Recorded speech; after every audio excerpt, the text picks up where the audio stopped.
The man in front of you is pale and thin. Stringy black hair frames his face and reaches his shoulders. He is dressed all in black.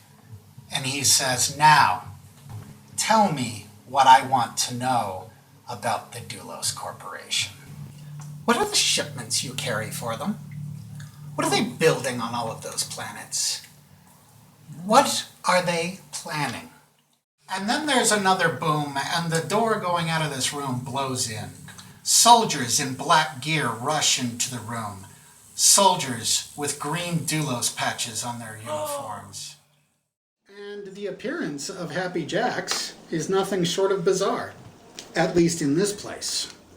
It isn't made of junk. It is just a huge, featureless ferroconcrete box. It was obviously built after whatever apocalypse happened here. It isn't scorched or damaged at all. And again, it's the only thing here not built from scavenged parts. Large letters across the front of the building say, "Happy Jacks, 2 Ks, no C."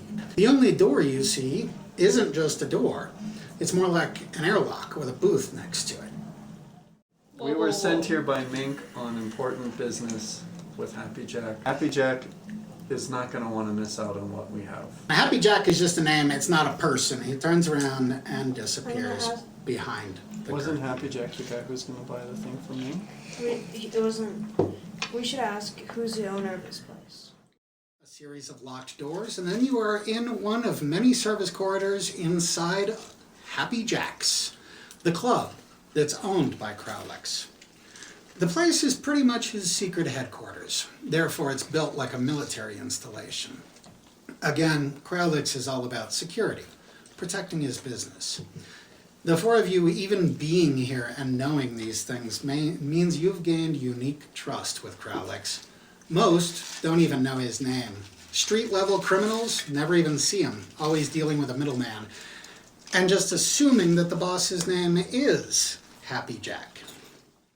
The man at the desk is pale and thin. Stringy black hair frames his face and reaches his shoulders. He is dressed in all black business attire. He says, pretty much just talking to himself, "Very few people have dared stand in the way of my empire. Some people just don't want to work for me." The biggest of these is a company called the Doulos Corporation. These people are empty vessels, puppets with a pulse. Even their own thoughts are injected by their handler, who is never far away. For several years, I've been trying to find out why Doulos has been covertly shipping construction materials and equipment not only to planets all over this subsector, but to large, empty areas of space way beyond. Well, I have an operative who thinks he's found something. I didn't really expect him to. He's one of my new people. Go to these coordinates and wait for him to contact you. Oh, and one more little thing. There will be a Doulos transport ship arriving shortly after you do. Go to engineering and connect this device to the main computer terminal. It will download the full contents of the ship's memory banks. There will be 7 crew members on board, and they do have weapons, so it may be a challenge. And remember, a Doulos handler ship will surely be nearby, so watch your backs. There are 2 blips on the bridge, and you do not see blips anywhere else. So there's only 2 people? Or they're not wait. Doulos people. Or they're Doulos people that don't have the thing in their brain. These 2 men are wearing Doulos jumpsuits, but they're black jumpsuits with green Doulos patches. They are both in their late 40s. And he says, "Say Yarnub, second in command." And he says, "I'm Karm Nijotis. I'm the commander of this vessel." I'm gonna ask him, are there any other men on the ship? He doesn't seem to want to answer.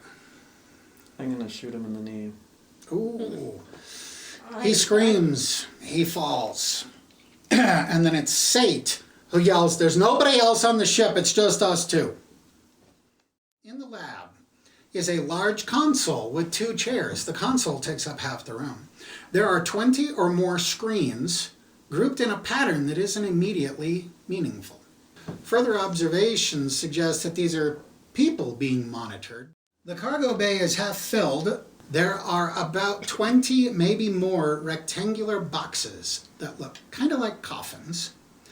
And there are spheres, there's 7 of them. They're about 5 feet in diameter. And that's the locker room that's on the cargo deck. We'll look there. This room has also been heavily modified from what's on your deck plans. It's more like an observation room of some kind. Large windows look out into the cargo deck. 4 chairs sit in random places in the room, and there are no panels, consoles, nothing. Firefly class ship, this is your contact. What is your status? The guy that you were supposed to meet here has just shown up.